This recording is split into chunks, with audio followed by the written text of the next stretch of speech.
Castlevania is a series that really needs no introduction. It's one of the most popular gaming brands of all time, featuring numerous games on tons of different platforms, merchandise, books, and even an anime series on Netflix. But it all started with the original game on the NES. The original Castlevania is a side-scrolling action platformer and is easily one of the best in the genre. It stars a vampire hunter named Simon Belmont in his quest to defeat the evil Count Dracula, just as his ancestors have done for generations. Armed with his trademark whip, the Vampire Killer, Simon must fight his way through 18 exciting stages where he will battle against some of the most famous monsters from cinema history, like the Mummy, Medusa, and Frankenstein's monster. The original game was developed by Konami and was led by one of their greatest visionaries, Hitoshi Akamatsu. Akamatsu was known to be a major cinemaphile, and that certainly comes across in the game. From the film reels on the opening screen to the cinematic ending, every element in the game is highly inspired by classic movies. It has even been suggested that Simon Belmont's whip was inspired by Indiana Jones. Sadly, Akamatsu stepped back from his director role after the release of Castlevania, and while he did work on the other two NES games as well as The Goonies 2 and Snake's Revenge, not much is known about what became of Akamatsu after the early 90s. The game was first released in Japan for the Famicom Disk System under the title Akamajo Dracula, and it was such a big hit that a cartridge release was inevitable. Some Konami of America executives were concerned with the title, which roughly translated to Satanic Castle Dracula. Senior Vice President Emil Heidkamp is credited for coming up with the new title, a combination of Castle and Transylvania. Of course, when Castlevania debuted in North America in 1987 and later in Europe in 1988, it received many favorable reviews from early video game critics. There were many action platformers out there, but few were as flavorful and well-realized as Castlevania. One of the biggest parts of the game's success is the incredible soundtrack. Surprisingly, the game's music was composed by two different artists, Satoe Terashima and Kinuyo Yamashita, who were working independently but still managed to create a soundtrack that feels cohesive. Each of the game's different tunes fits each scene perfectly, and even if you die multiple times on the same level, the game's enchanting music pulls you back in for another attempt. Certainly Castlevania was popular in the late 80s, but it is still highly regarded by fans and critics today. When IGN released their list of the top 100 NES games of all time, they ranked Castlevania at number 19. If you want to play Castlevania on a modern platform, you have numerous options. It was included as one of the games on the NES Classic Mini, and it was also part of the Castlevania Anniversary Collection, available on PS4, Xbox One, Nintendo Switch, and Steam. Modern gamers will still have to deal with all of the challenges the NES is notorious for. This game not only features tons of instant death pits, but Simon Belmont suffers from some of the most extreme knockback in the history of video games. The enemies here are extremely vicious, and some of the late game bosses can seem impossible.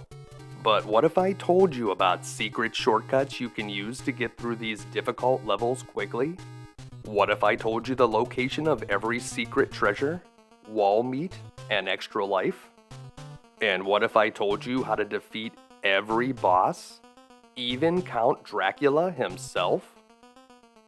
On today's episode of You Can Beat Video Games, we'll learn all of that and more. If you're new to the channel, we're doing deep dives on retro video games and giving you the professional strategies that can be used by the casual gamer. Please make sure to subscribe and click the bell for notifications so you don't miss any new episodes. Let's get started.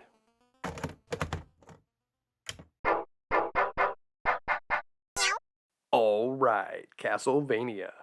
We have 6 exciting levels to play through, each with 3 stages, and if you die you do get infinite continues in this game, but you'll go back to the beginning of the current level you're on, not the current stage.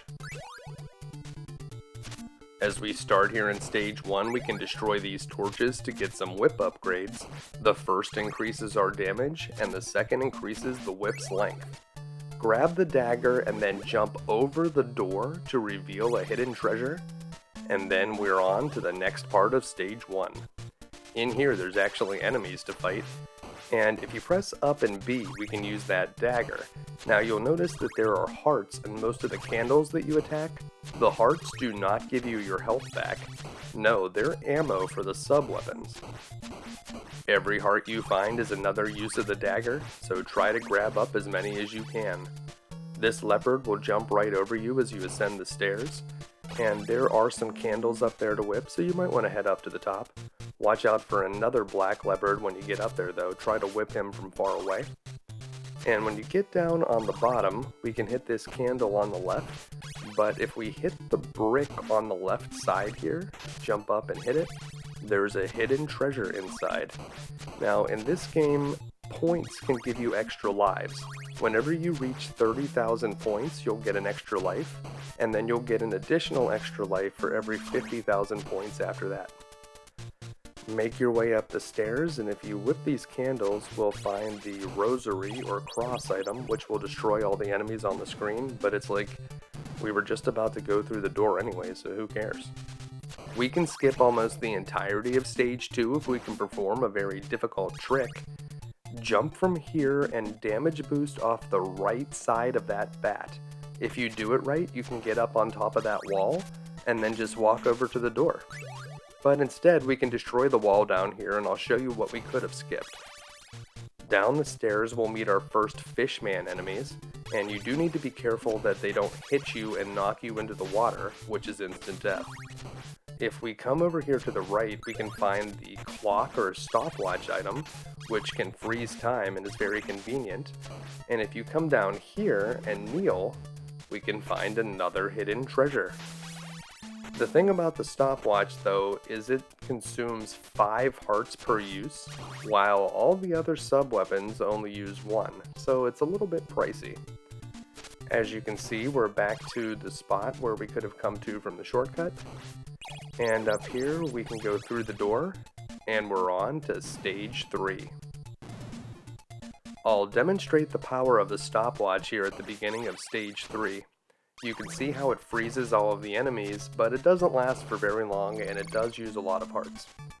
This item is called the invisibility potion, but what it should be called is the invincibility potion, because that's what it actually does. Over here we can grab an axe, which will be very useful for the boss, although if we're good, we can actually defeat this boss in a single hit. Watch this. The bat attacks from the right, 1 hit from the whip and it's dead. Now you have to do that trick absolutely perfectly. It has to be hit on the exact frame that the bat hits you. See, you actually deal an extra 5 damage in this game if you hit an enemy at the same time it hits you. So I'm going to show it in slow motion here.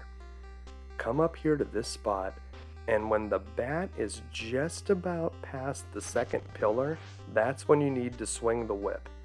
Now, everything that hits the bat deals double damage, so that's why when you hit it for 1 damage plus the additional 5 for the critical, times 2, you can kill it in a single hit.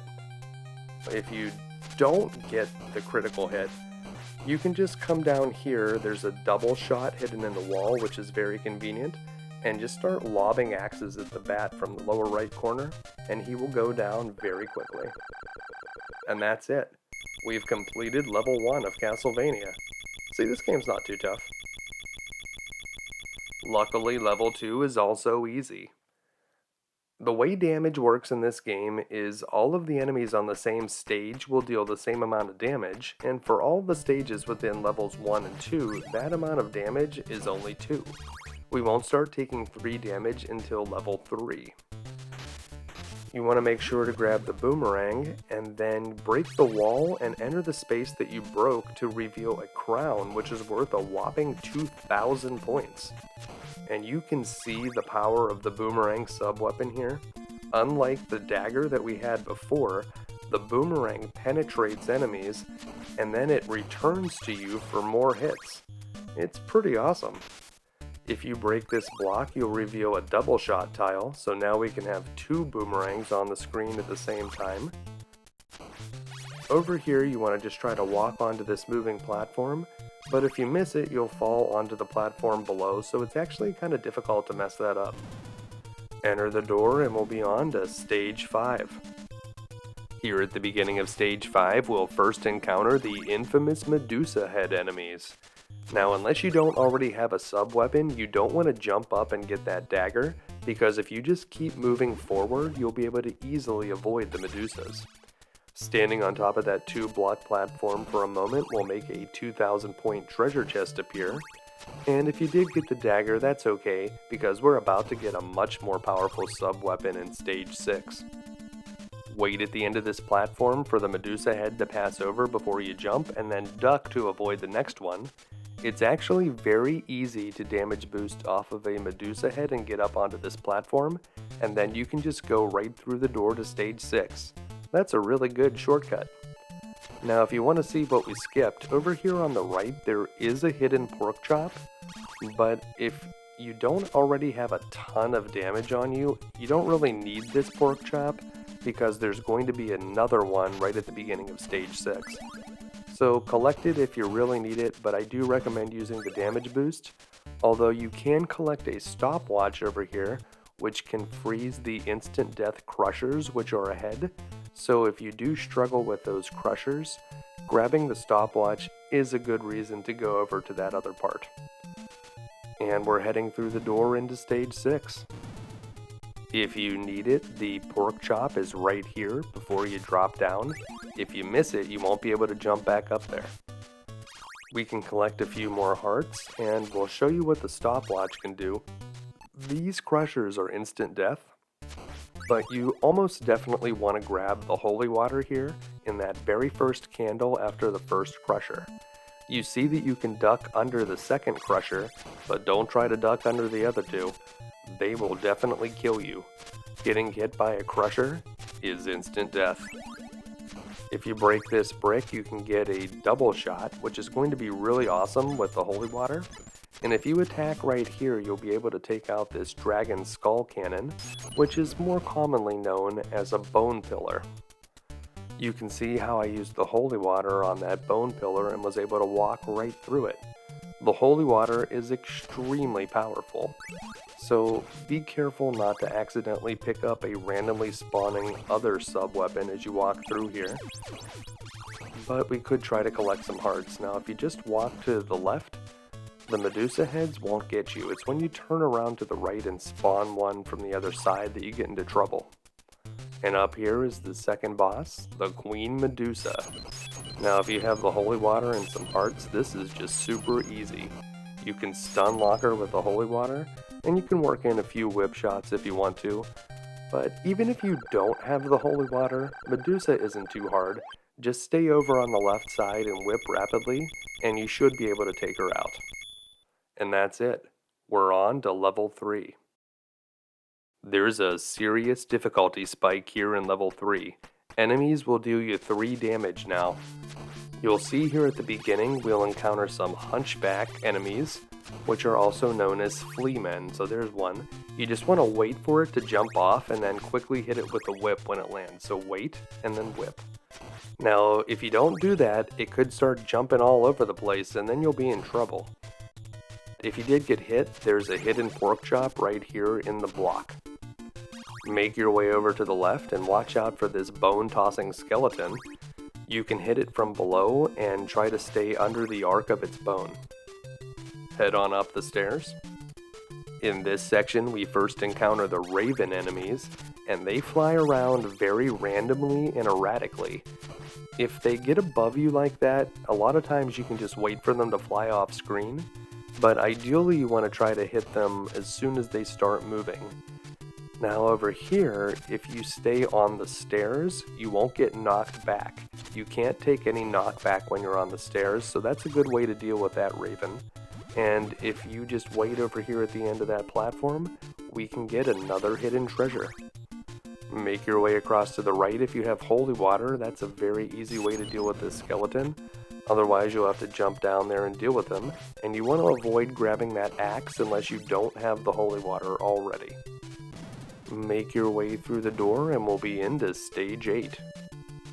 Stage 8 has a lot of open pits where you have to avoid getting knocked back by enemies, and you can see how effective just walking forward is at avoiding the Medusas.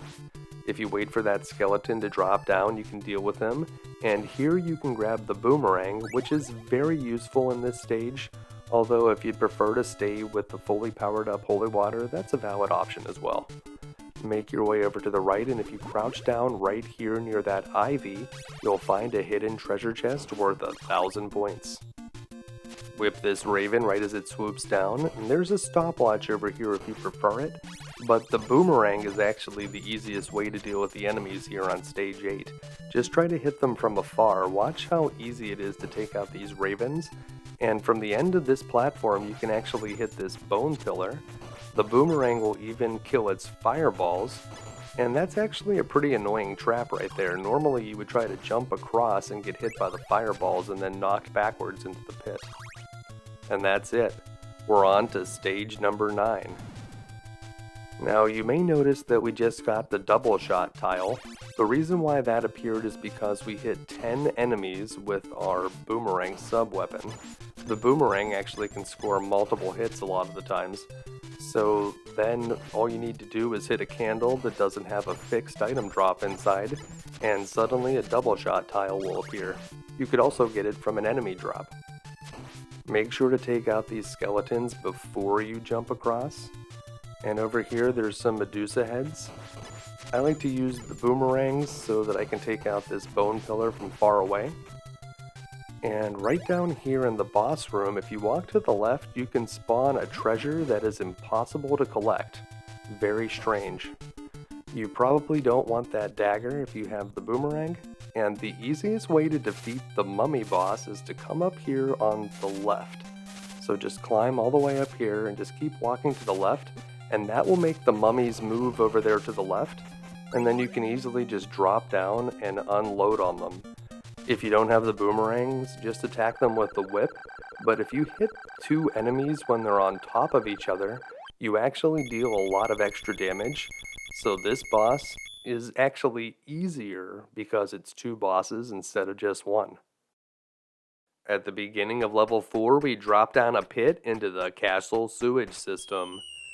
We still only take 3 damage from enemies here, but whenever we hit stage 12, we're going to start taking 4. If we grab the stopwatch at the beginning of stage 10, there's actually an interesting shortcut we can do.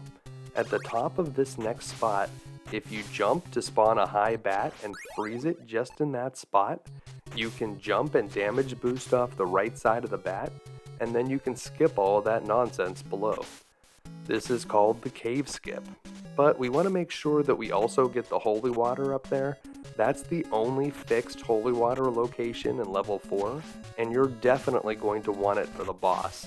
So if you have to go the normal way, just make sure to crouch down whenever you go underneath those stalactites, and whip those fishman enemies so you don't get knocked into the water.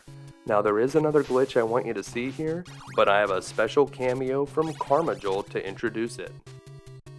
Hello subscribers and future subscribers, I'm Karmajolt. I'm making a cameo in this video and there's generally not a lot you can do about it. But I have a wild glitch for you. At the end of the cave section of level 4, which the game calls stage 10, if you can manipulate the position of a bat so that he damage boosts you to the foot of that staircase, this interesting thing happens. In fact, if you damage boost onto this platform, then wait out your invincibility frames before you ascend the staircase, you will be bumped onto this platform where you can fight glitched out bone pillars inside this terrifying calamity. Why yes, I know exactly what I'm doing here. See, this is why I never take the stairs at work. Now I know this channel is called You Can Beat Video Games, so you might be thinking, Karmajolt, how does this trick help me beat Castlevania? Well, it doesn't. But for those of us who have played Castlevania a million times and have never seen this trick, this is undeniably interesting in some way. But hey, anyway, if you like cool glitches, you should come check out my channel sometime and look at my A Wild Glitch Appears series. It's kind of funny, or at the very least, I'm very handsome, and I think you'll like it. What are you doing? Thanks, Karmajolt. If you like short videos like that about glitches or tricks, you should definitely check out his channel. Stage 11 seems difficult until you know what to do. You just want to keep walking to the right, and whenever you see a flea man get dropped in front of you, whip it immediately as it touches the ground. Now, if you miss or if one gets dropped behind you, just keep walking to the right and toss out a holy water. The enemies will walk right into the flames. Whenever you get to the end, you'll see a skeledragon. Quickly run under it and you won't have to fight it at all. And we're on to Stage 12. Things get serious here in Stage 12 because we're gonna start taking 4 damage from enemy hits, just in time to fight a tough boss. You don't want to pick up that dagger if you already have the holy water, but make sure to get it if you don't have any sub-weapons. The skeledragons are very easy to defeat with the holy water. You can just stun them, and here in this wall we can find another pork chop. Make your way to the right and you'll find another skeledragon, which we can easily defeat by holy watering it from this position. So several holy waters will take it out. Oh, and we also got the triple shot tile. And when you break this wall, you can find a 5 heart. Head on over to the right. There's some more hearts here you may be able to collect. And this is Frankenstein and Igor. Now, I know it's actually called Frankenstein's monster, but that's what the instruction manual calls these guys. And this is actually a difficult boss. If you just stand on this platform and hit him with the holy waters rapidly, he'll be burnt into a pile of ashes. You won't get attacked at all. Now, if you don't have the holy water, it's a lot more difficult. Make sure to collect as many hearts as you can and get the dagger at the beginning of the stage. You want to kneel down here and try to hit Frank as many times as you can at the beginning of the battle. I try to shoot for 3 or 4 hits and then move out of the way to avoid getting hit by Igor. Igor will bounce around the room, and if you can kind of catch him on the ground and keep hitting him with a whip, it'll stop him from moving around for a while and let you get some easy hits in. You can also use your dagger when Frank is far away from you, but prioritize avoiding the fireballs that Igor shoots, and try to trap him with your whip whenever you can. This boss is tough without the holy water. I recommend trying to make it here holding the holy water the entire way. Well, if you thought Frankenstein was tough, the boss of level 5 is the Grim Reaper.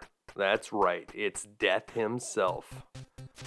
So you want to take out those flea men. They will try to attack you right away as level 5 opens up. And if you had to use the dagger to defeat Frankenstein, you need to make sure you grab the holy water here at the beginning of stage 13.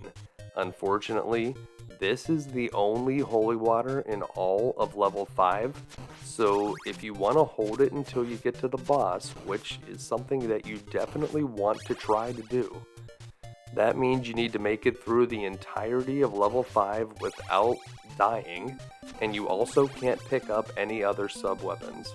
So that is your mission here. I will show you an alternate strategy for defeating the Reaper, but he is much easier if you can bring the holy water. The holy water will also make this whole stage a lot easier, so it's worth having. And if you just keep walking against this wall, we will spawn the game's only 1-up. Make sure to walk down there quickly, it will disappear fast. You can also get a double shot tile up there in the wall, so make sure to take advantage of that so that you can do 2 holy waters. And these red skeletons will reanimate after a few seconds and start chasing you. They never die completely. So just hit them and then keep walking to the right. You want to pause and wait for those flea men to attack you, and then you can swing your whip at them. And there's a nice big pork chop for you at the end of the stage. Heading through the door, we made it to stage 14, and these are the first Axemen enemies that we've encountered. And you can see if you keep moving towards them, they'll move backwards, and you can actually despawn them by walking it off the screen. This one's easy to deal with by throwing a holy water and then walking to the right. The Axeman will be manipulated into walking to the right, and will walk right into the flame. You want to avoid this axe here because we're trying to keep the holy water until we get to the end. In fact, if you die, you may just want to run out all of your lives and start level 5 over again so that you can get the holy water and bring it to the boss. Make your way to the left. Watch out for these red skeletons. You want to quickly kill it and then go down the stairs. And if you head over to the right here, you can spawn a hidden treasure. Just wait here on this block. There it is, 1,000 points. The holy water is a good way to deal with these axemen. You want to jump and throw it at them. That way the extra arc that you get will land it in place, because they keep trying to walk backwards. And destroying the wall up there will get you a double shot tile or a triple shot tile if you don't have one already. But I already had the triple shot, so I only got a heart there. And just wait in this spot. Be careful of the red skeleton, but you can get an extra treasure bag that way. If you jump over here to the right and then jump off of this platform, another hidden treasure will appear. That's a tough one to find. Up here there's another Axeman, so you want to jump and throw the holy water at him. The holy water will make short work of these Axeman enemies. Wait for this red skeleton to go over to the left before you go all the way down the stairs. Take him out and cross the threshold into stage 15. The holy water has made things manageable so far, but the final area of stage 15 is one of the most difficult in the entire game. I like to use the holy water to take out this bone pillar.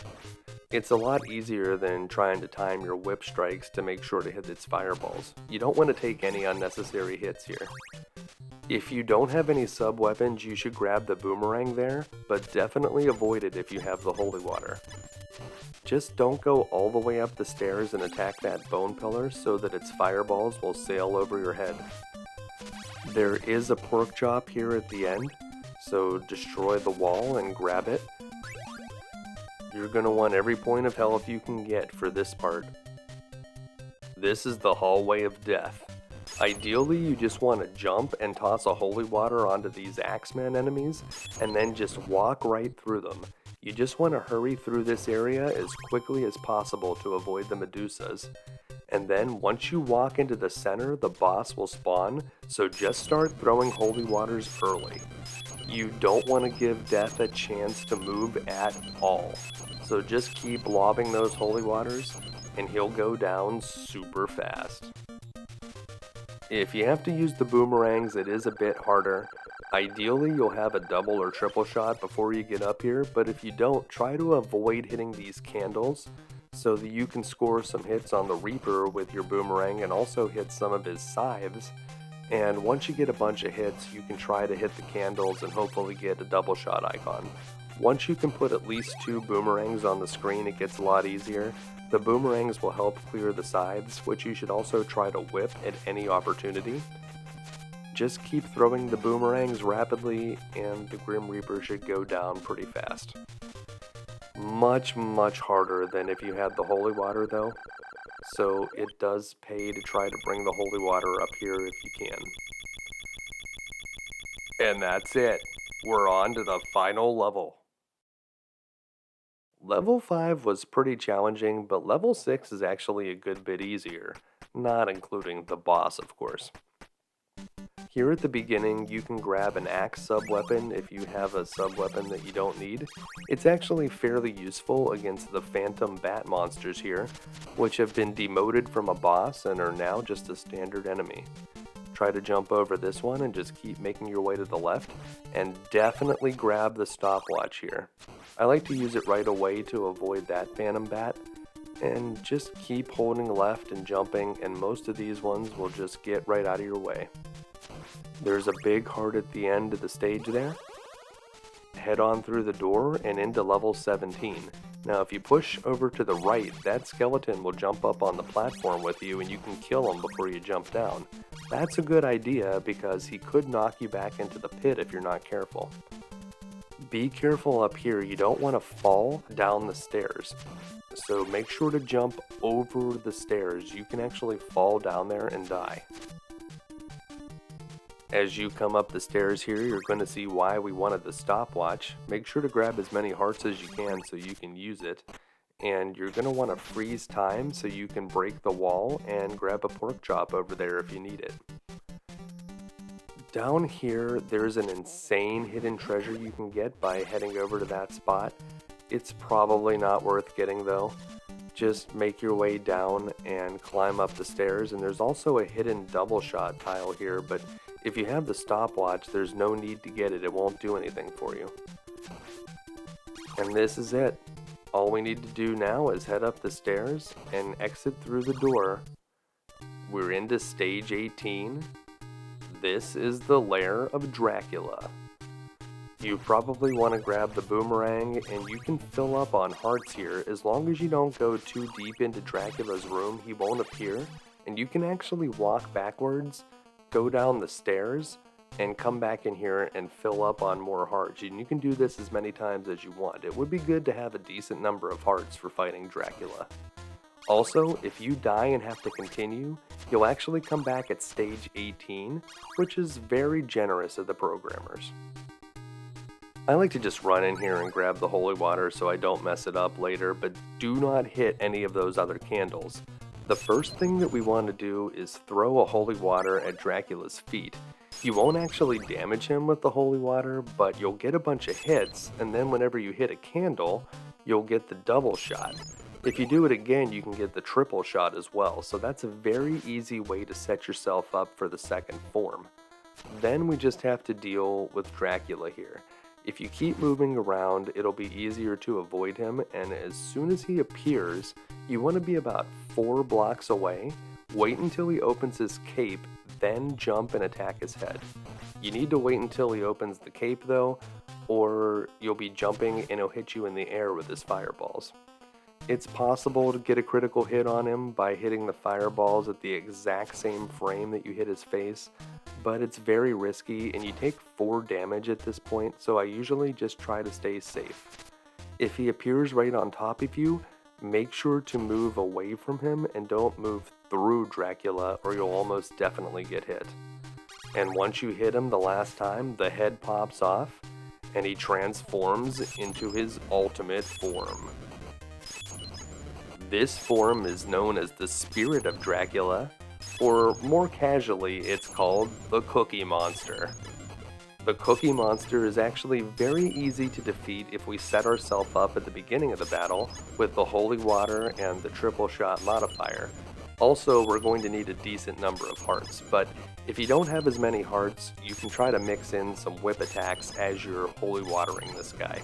But basically, you just want to rapid fire Holy Water Dracula, and if you have enough hearts, he will go down super easily. He takes a lot of hits, but if he never moves, I mean, what's he gonna do? With this strategy, the count is kind of a joke. All you need to do is make it through that first form, and you can easily finish the game. Now all we need to do is sit back, relax, and enjoy the cheesy ending. Of course, for a game with a cinematic style, it had to end with credits for the cast and crew. They even had fun with it and made parody names for some of the most famous actors in cinema history, including Bela Lugosi and Boris Karloff. There's even a Bram Stoker reference in there. Well, I hope this video was able to help you put a stake through Dracula's evil heart and finally fulfill Simon Belmont's destiny. If it did, make sure to give it a like and be sure to subscribe for more videos, because the immortal count never stays dead for long, and that's why we'll be back again next week with another video game you can beat. Thanks for watching.